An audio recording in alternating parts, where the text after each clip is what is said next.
हाँ। ठीक है। हाँ। प्रेजेंट ना टच स्क्रीन।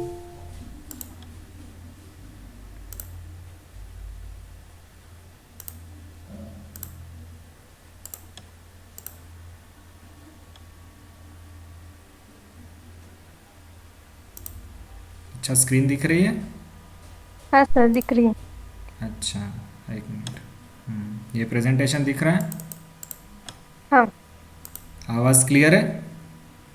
हाँ, क्लियर है। Okay, now it's lecture number 10। Okay, अभी तक 9 लेक्चर्स में हमने ऑलमोस्ट यूनिट को कंप्लीट किया है। लास्ट पोर्शन, दो लेक्चर्स बचे हैं। Now it's lecture number 10। Okay, so अभी इस लेक्चर में हमने लास्ट लेक्चर में देखा कि रमन इफेक्ट क्या होता है, रमन स्पेक्ट्रोस्कोपी क्या होती है, रमन इफेक्ट में एक्सपेरिमेंटल अरेंजमेंट क्या होती है।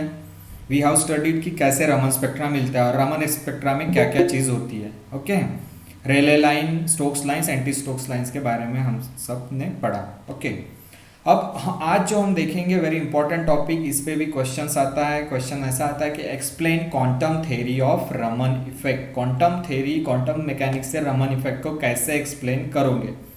ठीक है, ये क्वेश्चंस आता है। तो we will study today quantum theory of Raman effect. ठीक है, अब तुम्हें पता है कि जो भी लाइट होता है, light consist of photons. Okay, और फोटॉन में क्या होता है, फोटॉन की एनर्जी क्या होती है, E is equal to h nu, ये हमको पता है। ठीक है, according to quantum theory photon has energy E is equal to h nu. Nu is the frequency of the photon, E is the energy, h is the Planck's constant.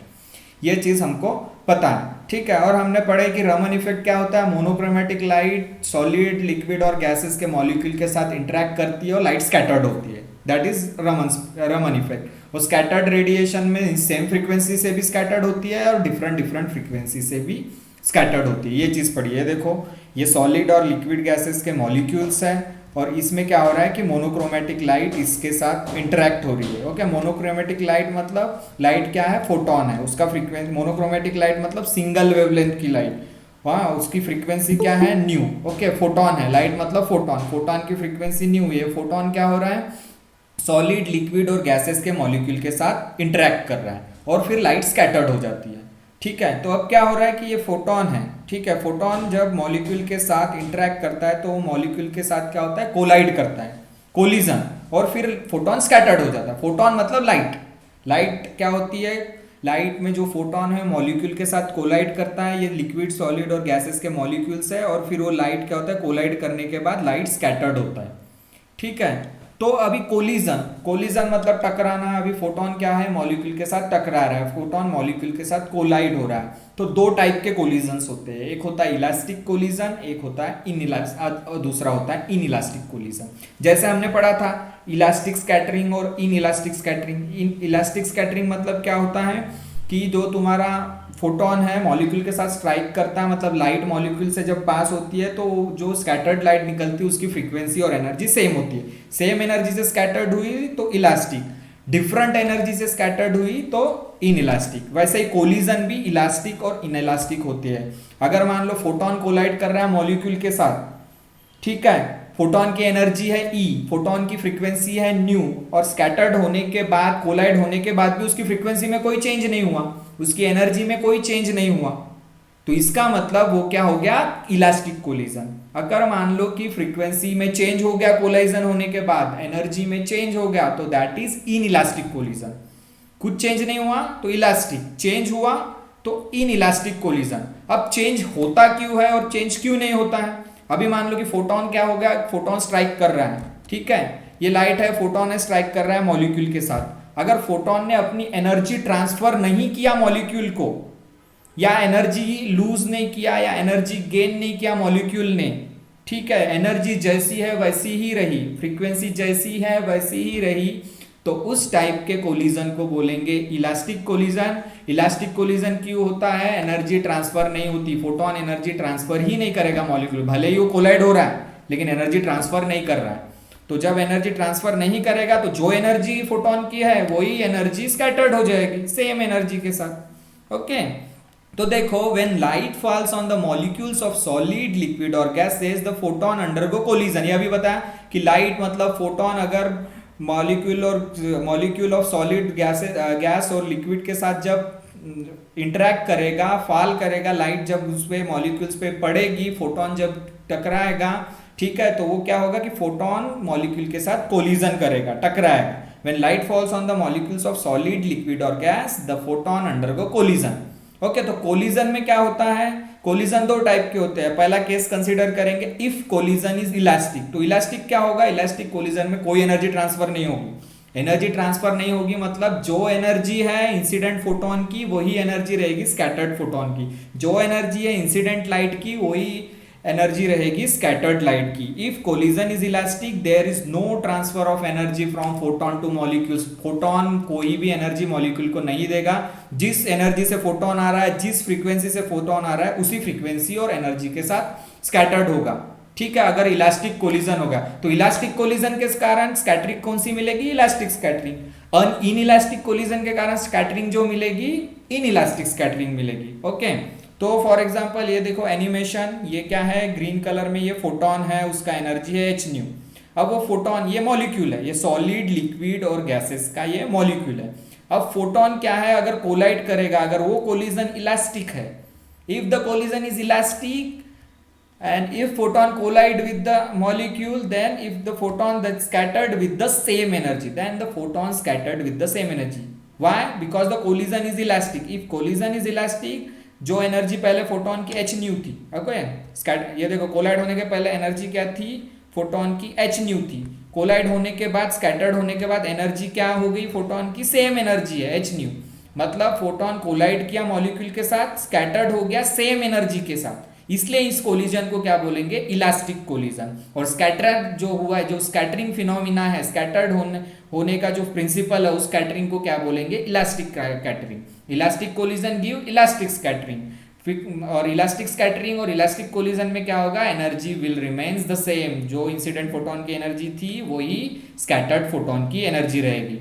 Okay, तो जब elastic scattering होती है और जब मतलब elastic collision होता है, elastic scattering होती है, तो जो रमन स्पेक्ट्रा में हमें लाइन जो मिलती है वो कौन सी लाइन बोलते हैं? उसको रैले लाइन। जैसे मैंने पिछली बार बताया था, रैले लाइन में क्या होता है? फ्रीक्वेंसी ऑफ इंसिडेंट फोटोन या frequency of incident light same frequency, okay, same frequency होती है स्कैटर्ड लाइट की। Frequency of incident light is same as the frequency of the scattered light. देखो, when photon is scattered with the same energy, okay, photon scattered हो रहा है same energy के साथ, यहाँ h न्यू है, बाद स्कैटर्ड होने के बाद भी h न्यू है। Photon is scattered with the same energy, it means that the frequency of scattered photon is same as the frequency of incident photon. Scattered photon का भी फ्रीक्वेंसी न्यू है और इंसिडेंट फोटोन का भी frequency new है। तो ये क्या पता, इससे क्या मिलता है हमें? रमन स्पेक्ट्रम में रेले लाइन मिलती है। वो मैंने पिछले लेक्चर में बताया कि रेले लाइन किसको बोलते हैं और कैसे दिखती है रेले लाइन।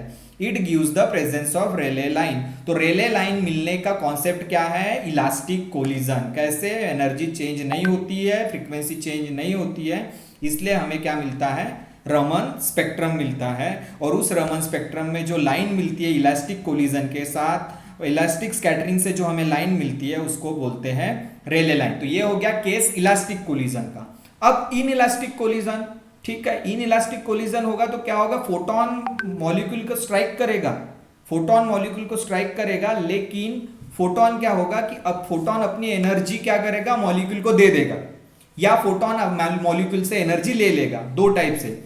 इलास्टिक में ऐसा नहीं होता। इलास्टिक में फोटोन क्या करता है? से मॉलिक्यूल को ना एनर्जी ट्रांसफर करता है ना मॉलिक्यूल से एनर्जी लेता है। जिस एनर्जी से स्ट्राइक करता है उसी एनर्जी से बाहर निकल जाता है, स्कैटर्ड हो जाता है। लेकिन इन इलास्टिक कोलिजन में क्या होगा? फोटोन मॉलिक्यूल को एनर्जी ट्रांसफर करेगा या फिर फोटोन मॉलिक्यूल से एनर्जी लेगा। ठीक है, फोटोन मॉलिक्यूल को एनर्जी ट्रांसफर करेगा।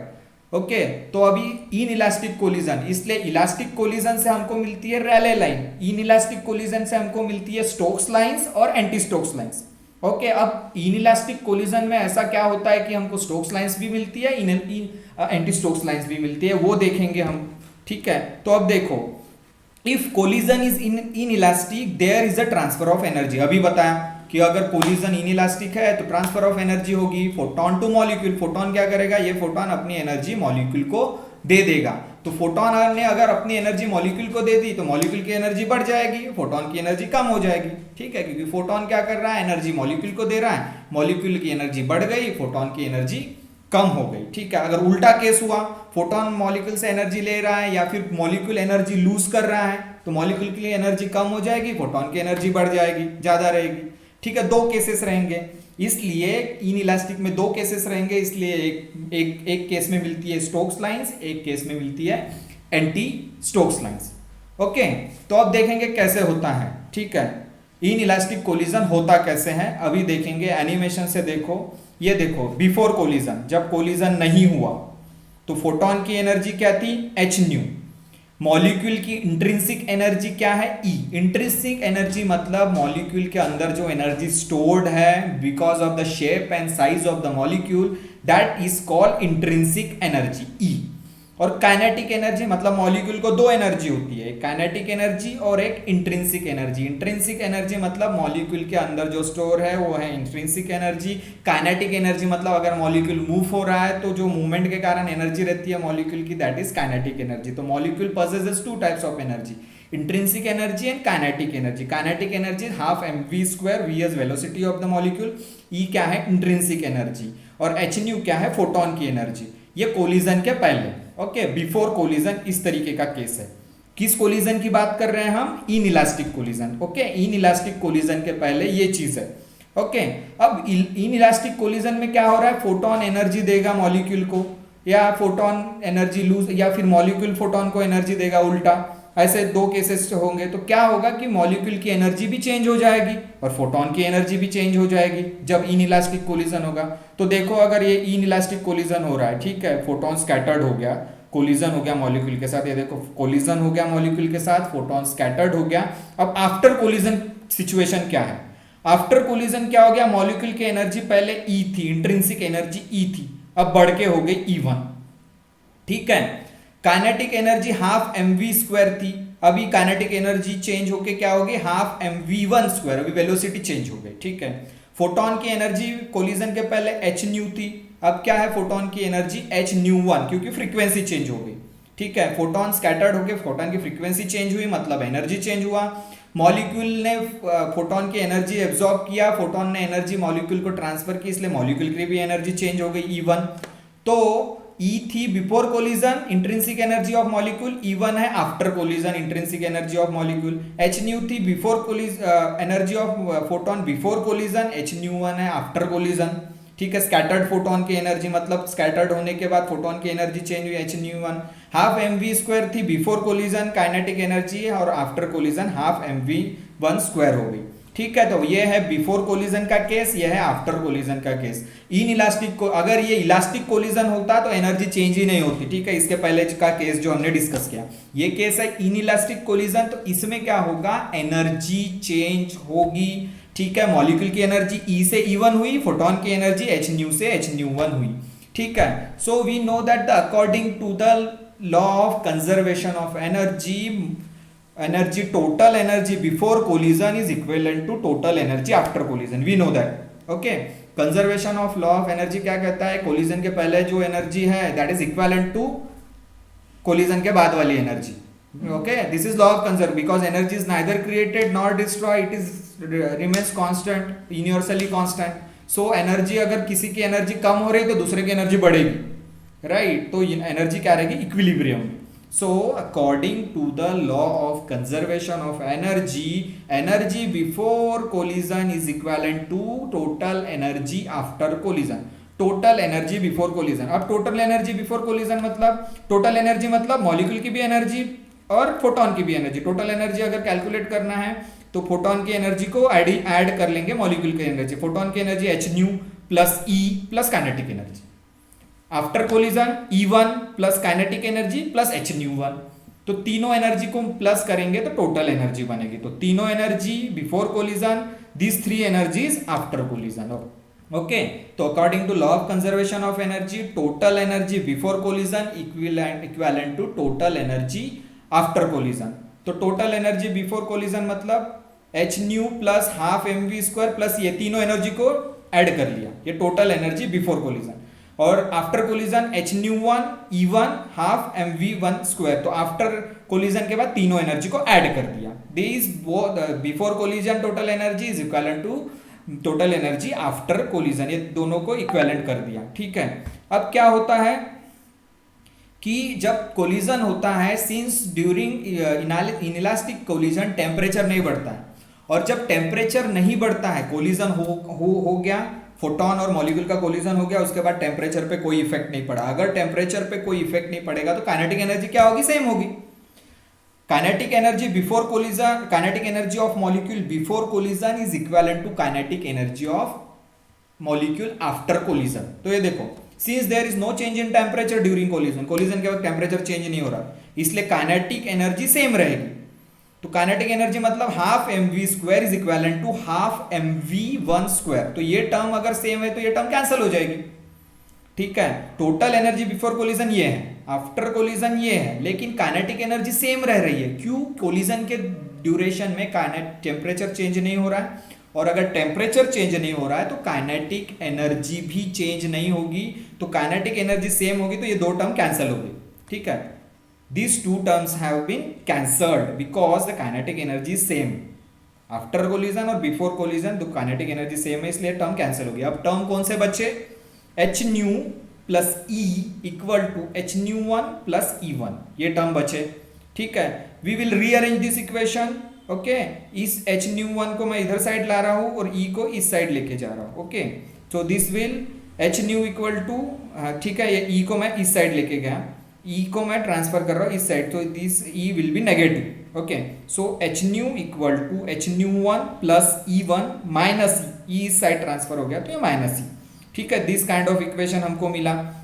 अब क्या कर रहे हैं, इसको e1 माइनस e को हम क्या लिख सकते हैं, delta e, change in energy. e1 is the energy of molecule after collision, intrinsic energy of molecule after collision, E is the energy of molecule before collision. दोनों के डिफरेंस को क्या बोलते हैं, change in energy, delta E. Delta E equal to E1 minus E, इसको मैंने delta E लिखा। ठीक है, okay, then divide by h। ठीक है, डिवाइड करो h से, बोथ साइड्स में डिवाइड करो h से, तो क्या होगा, dividing by h, then we will get what will get, nu. h से डिवाइड करने का मैं, nu is equal to nu one plus delta E by h। ठीक है, dividing by h, divided by h किया इस इक्वेशन को, तो हमको इक्वेशन नंबर 1 मिला, nu equal to nu one plus delta E by h मिला। ठीक है, न्यू क्या है, frequency of incident photon, nu one क्या है, frequency of scattered photon, delta E क्या है, energy difference between the energy of molecule before collision and energy of molecule after collision का डिफरेंस। तो ये इक्वेशन मिला। सो अभी क्या होगा, इन इलास्टिक केस में हमको फ्रीक्वेंसी ऑफ फोटोन का ये इक्वेशन मिला, incident frequency of photon, scattered frequency of scattered photon और energy difference of molecule. Okay, तो इस केस में भी दो केसेस अराइज हो गए। ठीक है, now two cases are arises. Inelastic मैंने पहले ही बताया, इलास्टिक कोलिजन में रैले लाइन मिलती है, इनइलास्टिक कोलिजन में स्टोक्स लाइंस मिलती है और एंटी स्टोक्स लाइंस मिलती है। तो स्टोक्स और एंटी स्टोक्स लाइंस का क्वांटम थ्योरी क्या है, क्यों मिलती है, क्या इक्वेशन होता है, ये अभी हम देखेंगे। Now two cases arises in inelastic collision, first is Stokes lines. ठीक है, स्टोक्स लाइंस क्या क्यों मिलती है, तो देखो स्टोक्स लाइंस क्यों मिलती है, जब मॉलिक्यूल क्या करता है, एनर्जी, जब फोटोन क्या करता है, मॉलिक्यूल को एनर्जी दे देता है। तो फोटोन ने जब मॉलिक्यूल को एनर्जी दी, फोटोन की एनर्जी हो गई कम, मॉलिक्यूल की एनर्जी हो गई ज्यादा। मॉलिक्यूल की एनर्जी पहले थी E, ठीक है, फोटोन ने एनर्जी दिया तो E1 हो गई। ठीक है, तो देखो स्टोक्स लाइंस कब मिलेगी, when molecule gains energy from photon, photon से मॉलिक्यूल ने एनर्जी ले ली, मतलब फोटोन ने मॉलिक्यूल को एनर्जी दे दी। ठीक है, molecule takes energy from photon, that's why molecule gains the energy, molecule की एनर्जी बढ़ गई। ठीक है, E1 क्या है, मॉलिक्यूल की एनर्जी फोटोन के स्ट्राइक करने के बाद, और E क्या है, इनिशियल मॉलिक्यूल की एनर्जी। ठीक है, E1 है आफ्टर कोलिजन। ठीक है, फोटोन ने जब कोलाइड किया मॉलिक्यूल के साथ तो उसकी एनर्जी बढ़ गई E1। ठीक है, पहले उसकी एनर्जी E थी, फिर एनर्जी ज्यादा हो गई, E1 is greater than E। Okay, E1 is greater than E। Okay scattered होने के बाद फोटोन ने जो मॉलिक्यूल को एनर्जी दी, मॉलिक्यूल की एनर्जी बढ़ गई। E1 is the energy of molecule after collision, E is the energy of molecule before collision. जब मॉलिक्यूल की एनर्जी बढ़ गई E1, तो E1 is greater than E, it means delta is positive. Okay if E1 is greater than E then delta E is positive. तो इस equation में क्या हो गया, जब स्टोक्स लाइंस मिलेगी तो डेल्टा E क्या रहेगा, पॉजिटिव रहेगा, because the energy of molecule after collision is greater than the energy of molecule before collision. Why? Because photon is giving energy to the molecule, then molecule taking that energy, it means molecule gains the energy. molecule ने अगर energy लिया तो molecule की energy बढ़ जाएगी, तो E1 is greater than E. okay E1 is greater than E, it means that delta E is positive. तो उस इक्वेशन में देखो, इक्वेशन 1 implies, तो ये इक्वेशन 1 में अगर डेल्टा E पॉजिटिव है तो सेम इक्वेशन रहेगा। ठीक है, तो देखो इक्वेशन 1 से हमें क्या मिला, nu is equal to nu one plus delta E by h. ये डेल्टा ई पॉजिटिव है इसलिए यहाँ पे साइन पॉजिटिव है। ओके अब nu one okay nu one equal to this term will shift to that side, this means nu one is equal to nu minus delta E by h. ठीक है, इस तरीके से इक्वेशन बना, nu one is equal to nu minus delta E by h. Okay this equation you will get and you will know that okay we know that E is equal to h nu, energy क्या होती है, h nu होती है। ठीक है, hence delta E is equal to h delta nu, h is constant. okay taking delta on both sides, delta E h constant is equal to delta nu, because E and nu are variable, they are vary। ठीक है, they are varying, okay they varies, इसलिए यहाँ पे delta मैंने both sides में लिया, तो delta E is equal to h delta nu. H is constant, h में कोई डेल्टा टर्म अप्लीकेबल नहीं होगी because h is constant, nu is variable, E is variable, तो E is equal to h nu, hence delta E is equal to h delta nu. Okay so अभी इसमें से delta nu निकालेंगे, this expression will give delta nu equal to, ये h इस side में गया divide हो गया, delta nu is equal to delta E by h, ये टर्म मिला। ठीक है, delta nu is equal to delta E by h. Okay so delta E by h की जगह हम डेल्टा न्यू लिख सकते हैं, so put this value in equation 2, so delta E by h will be delta nu. Okay तो equation 2 क्या होगा, equation 2, ये फ्रीक्वेंसी कम हो रही है तो इसका मतलब nu one is less than that of nu quantity. Okay so nu one is equal to nu minus delta nu, इसमें से न्यू क्वांटिटी जब माइनस करेंगे तो न्यू वन बनेगा। ठीक है, यहाँ माइनस टर्म है इसलिए nu one is less than nu, so nu one is less than nu मतलब frequency of scattered photon is less than the frequency of incident photon, it means it gives the proof of existence of Stokes lines in Raman spectrum. देखो thus the frequency of scattered photon is less than the incident photon, this explains the presence of Stokes line in Raman spectrum. Okay nu one is less than new, अभी less क्यों है, क्योंकि देखो new one scattered photon की frequency, new एक frequency है, उसमें से न्यू में से जब माइनस करेंगे दिस चेंज इन फ्रीक्वेंसी तो हमें ये फ्रीक्वेंसी मिलेगी, न्यू वन मिलेगी। ठीक है, this term when we minus this term to this term delta nu, when we minus the delta nu from nu then we will get nu one, it means nu one क्या है, nu से less है। ठीक है, nu one nu से less है मतलब the frequency of scattered photon is less than the incident photon। so जब और फ्रीक्वेंसी ऑफ स्टोक्स लाइंस की क्या होती है, स्टोक्स लाइंस की फ्रीक्वेंसी कम होती है इंसिडेंट फोटोन से, तभी हमें स्टोक्स लाइंस मिलती है। तो this proves that the frequency of scattered photon is less than the incident photon, this explains the presence of Stokes lines in Raman spectrum. तो ये इससे हमें पता चला, इससे प्रूफ हो गया कि इस फ्रीक्वेंसी की लाइंस रमन स्पेक्ट्रम में होती है, और जब frequency of scattered photon less होती है फ्रीक्वेंसी ऑफ इंसिडेंट फोटोन से तो हमें क्या मिलता है, स्टोक्स लाइंस मिलते हैं। Okay this is the proof for existence of Stokes lines. Okay second proof क्या है, एंटी स्टोक्स लाइंस। तो एंटी स्टोक्स, अभी स्टोक्स लाइंस में क्या हो रहा है, मॉलिक्यूल एनर्जी गेन कर रहा है, लेकिन एंटी स्टोक्स लाइंस में क्या होगा, मॉलिक्यूल एनर्जी लूज करेगा।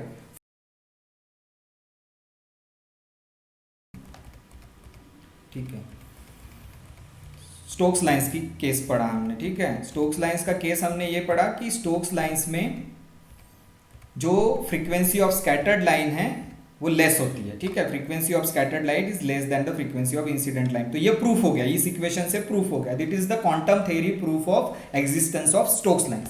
नाउ एंटी स्टोक्स लाइंस, तो एंटी स्टोक्स लाइंस में क्या होगा, मॉलिक्यूल ऑलरेडी एक्साइटेड स्टेट में होगा तो मॉलिक्यूल क्या करेगा, एनर्जी लूज करेगा। जब फोटोन स्ट्राइक करेगा मॉलिक्यूल एनर्जी लूज करेगा। तो मॉलिक्यूल एनर्जी लूज किया मतलब मॉलिक्यूल की एनर्जी कम हो गई। स्कैटर्ड होने के बाद जब फोटोन स्कैटर्ड होगा तो मॉलिक्यूल अपनी एनर्जी लूज करेगा, मॉलिक्यूल की एनर्जी कम हुई मतलब E1 is less than E। E1 क्या है? The energy of molecule after collision. E क्या है? Energy of molecule before collision. तो आफ्टर कोलिजन के बाद E1 मतलब the energy of molecule after collision will be less. Why less? Because molecule loses the energy. Molecule जब loose करता है energy तब उसकी एनर्जी कम होती है। तो देखो, if molecule initially in excited state the it lose the energy, ठीक है, it lose the energy to photon. तो लूज करके किसको दे देता है? फोटोन को। ये उल्टा हो गया। स्टोक्स में क्या होता है? फोटोन एनर्जी देता है मॉलिक्यूल को, तो मॉलिक्यूल की एनर्जी बढ़ जाती है। अब एंटी स्टोक्स में क्या होता है कि मॉलिक्यूल फोटोन को एनर्जी देता है तो मॉलिक्यूल की एनर्जी कम हो जाती है। सो ये है E1 मॉलिक्यूल की एनर्जी आफ्टर कोलिजन। E क्या है? मॉलिक्यूल की एनर्जी बिफोर कोलिजन। तो E1 will be less. Collision के बाद E1 मतलब मॉलिक्यूल की एनर्जी कम हो गई, तो E1 will be less than E। जब E1 कम है, E ज्यादा है, तो that delta E is the negative. if this quantity E1 is greater than E, delta is negative. For example, अगर मैं मान लो कि यहाँ पे दो E1 2 है, ठीक है, E1 is greater than E, okay, E1 if 2 है और E 3 है तो 2 माइनस 3 नेगेटिव हो जाता है। बड़ी डिजिट में से छोटी संख्या माइनस करेंगे, डिफरेंस करेंगे तो नेगेटिव हो जाएगा। यहाँ E1 बड़ा है, E छोटा है, E1 minus E, it means delta E is negative. The answer is negative. Okay, suppose करो कि E1 है 16 इलेक्ट्रॉन वोल्ट, E है 13 इलेक्ट्रॉन, E है 19 electron volt, it means E1 is greater than E। तो 13 minus 90 minus आ जाएगा, minus की quantity आ जाएगी। That's why if initially molecule is initially in excited state it lose energy. Lose energy मतलब E1 is less than E, ठीक है, तो delta is negative. तो एक्सप्रेशन 1 हमने देखा, ठीक है। अभी एक्सप्रेशन 1, ये एक्सप्रेशन 1 है, nu is equal to nu 1 plus delta E by h. अब डेल्टा ई जब नेगेटिव हो जाएगा तो इस साइन प्लस साइन की जगह क्या आएगा? नेगेटिव आएगा। तो एंटी स्टोक्स केस में डेल्टा ई नेगेटिव होगी तो equation 1 E implies negative sign, okay, यहाँ पे नेगेटिव आएगा because delta E is negative. अब नेगेटिव आ गया, ठीक है, so nu 1 is equal to, ठीक है, न्यू 1 इज इक्वल टू यहाँ पे इस साइड में जाएगा तो प्लस हो जाएगा, ठीक है। So nu 1 is equal to nu plus delta E by h. और अभी अभी मैंने बताया कि E is equal to h nu होता है, E is equal to h nu, hence delta E is equal to h delta nu. इसमें से डेल्टा न्यू की क्वांटिटी निकालेंगे, delta E by h. Now put this quantity into the equation 2, then equation 2 becomes nu 1 is equal to nu plus delta nu. It means the frequency is greater than nu, nu 1 is greater than nu, क्योंकि यहाँ plus quantity आ गई। इस quantity में जब plus add करोगे तभी ये quantity मिलेगी new 1। It means new 1 is greater than new. Frequency of scattered photon is greater than the frequency of incident photon. जब ऐसा केस होता है, फ्रीक्वेंसी ऑफ स्कैटर्ड फोटोन की फ्रीक्वेंसी ज्यादा होती है इंसिडेंट फोटोन तो सी, तो हमें रमन स्पेक्ट्रम में क्या मिलता है? एंटी स्टोक्स लाइंस मिलता है। So this is the proof of the existence of anti Stokes lines. Thus the frequency of scattered photon is higher than the frequency of incident photon. This explains the presence of anti Stokes line. तो इससे ये proof होता है, इस quantum theory से ये proof होता है कि anti Stokes lines Raman spectra में एग्जिस्ट करते हैं। इस इक्वेशन से प्रूफ होता है, nu 1 is equal to nu plus delta nu. Nu 1 means frequency of scattered photon is greater than the frequency of incident photon. उसी तरीके से हमने स्टोक्स लाइन के में पढ़े, frequency of scattered photon is less than the frequency of incident photon. Why? Because the molecule, इसमें molecule gain कर रहा है एनर्जी, उसमें मॉलिक्यूल लूज कर रहा है। मॉलिक्यूल लूज करेगा तो anti Stokes line, molecule gain करेगा तो स्टोक्स लाइन। अगर एनर्जी चेंज ही नहीं हुई, ना गेन कर रहा है ना लूज कर रहा है, तो क्या होगा? हमको मिलेगा रेले लाइन, ठीक है। रेले लाइन का भी केस पड़ा, मॉलिक्यूल एनर्जी ले ही नहीं रहा है और दे भी नहीं रहा है। फोटोन जो जैसा है, फोटोन की एनर्जी एच न्यू थी, वैसा ही फोटोन की एनर्जी, मॉलिक्यूल की एनर्जी पे कोई फर्क नहीं पड़ा, तो that we will get Rayleigh line. So this is the quantum theory of Raman effect. ये 4 मार्क के लिए भी आ सकता है, 6 मार्क के लिए भी आ सकता है, तो इतनी चीज लिखनी है। Quantum theory of Raman effect start होती है फोटोन से, ठीक है। फोटोन की एनर्जी एच न्यू है। जब मोनोक्रोमेटिक लाइट लिक्विड मॉलिक्यूल्स पे या सॉलिड मॉलिक्यूल्स पे इंसिडेंट होती है तो फ्रीक्वेंसी, ओके, सो क्या होता है कि एनर्जी ट्रांसफर भी हो सकती है, नहीं भी ट्रांसफर हो सकती है। अगर एनर्जी ट्रांसफर नहीं हुई तो रैले लाइन मिलेगी, एनर्जी ट्रांसफर हुई तो दो केसेस अराइजेस होंगे, एक केस में स्टोक्स मिलेगा, एक केस में एंटी स्टोक्स लाइंस मिलेंगे, ठीक है। तो इस तरीके से कोलिजन होता है, कोलिजन होता है इलास्टिक कोलिजन और इनइलास्टिक कोलिजन। इलास्टिक कोलिजन होता है तो इलास्टिक स्कैटरिंग, इनइलास्टिक कोलिजन होगा तो इनइलास्टिक स्कैटरिंग। इलास्टिक कोलिजन के वक्त रैले लाइन, इनइलास्टिक कोलिजन के वक्त स्टोक्स और एंटी स्टोक्स लाइन, ये भी हमने केसेस पढ़े, ठीक है। ये है इलास्टिक कोलिजन, फोटोन की एनर्जी चेंज ही नहीं हुई, सेम एनर्जी है, फोटोन की एनर्जी चेंज ही नहीं हुई, the scattered photon energy, the energy of scattered photon is same as the energy of incident photon, it means that we will get the Rayleigh line in the Raman spectrum. तो this is the case of Rayleigh line, this is the proof of Rayleigh line. Then what about the when collisions are inelastic? When collisions are inelastic, there is a transfer of energy. या तो energy molecule लेगा या फिर energy molecule loose करेगा। जब energy molecule energy लेता है तो एनर्जी चेंज हो जाती है, ठीक है, एनर्जी बढ़ जाती है। तो एनर्जी ऑफ मॉलिक्यूल E से E1 हो गई, तो E1 is greater than E।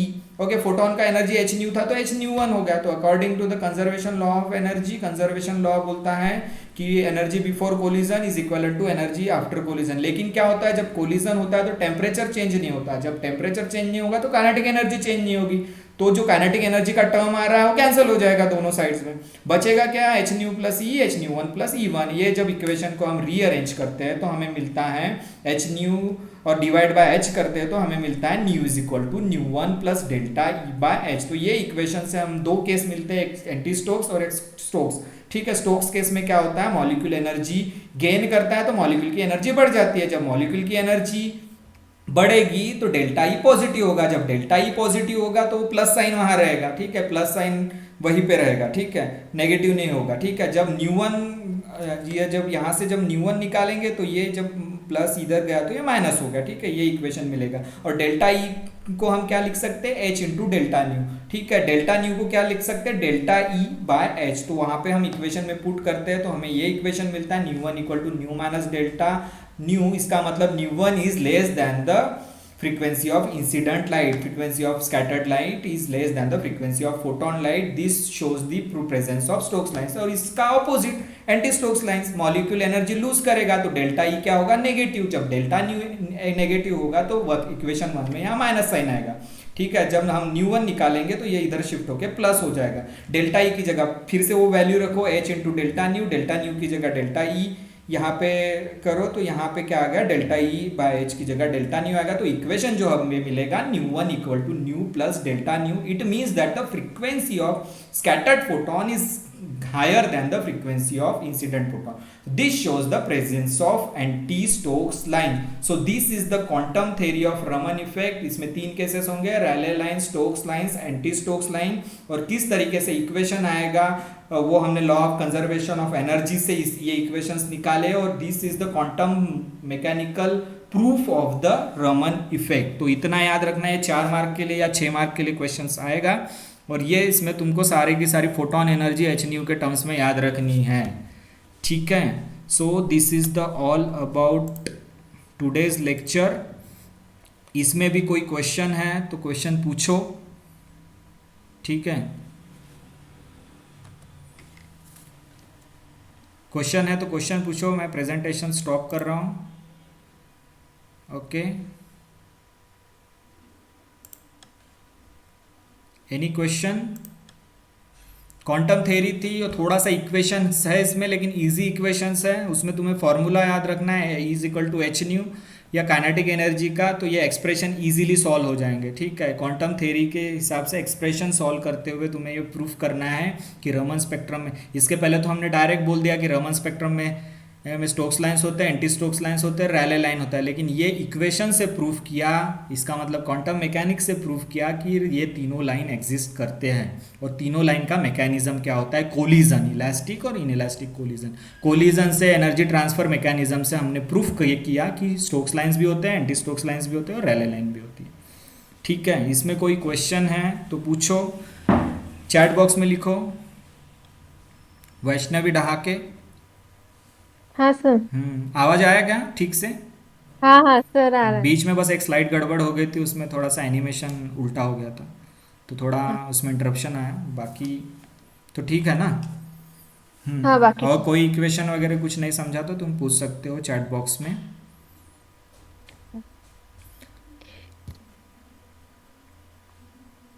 ठीक है। और सैटरडे को हम इसका लास्ट पोर्शन बहुत इजी पोर्शन है, एप्लीकेशन पढ़ेंगे। उसमें एप्लीकेशन ऑफ रमन स्पेक्ट्रोस्कोपी और रमन इफेक्ट पूछता है, ठीक है। और मॉलिक्यूलर स्पेक्ट्रोस्कोपी का मैंने बताया था कि दो टाइप्स होते हैं, रमन स्पेक्ट्रोस्कोपी और इंफ्रारेड स्पेक्ट्रोस्कोपी। तो दोनों में क्या डिफरेंस है, डिफरेंस भी हम लास्ट लेक्चर में देख लेंगे। तो और एप्लीकेशन ऑफ रमन स्पेक्ट्रोस्कोपी देखेंगे, ठीक है।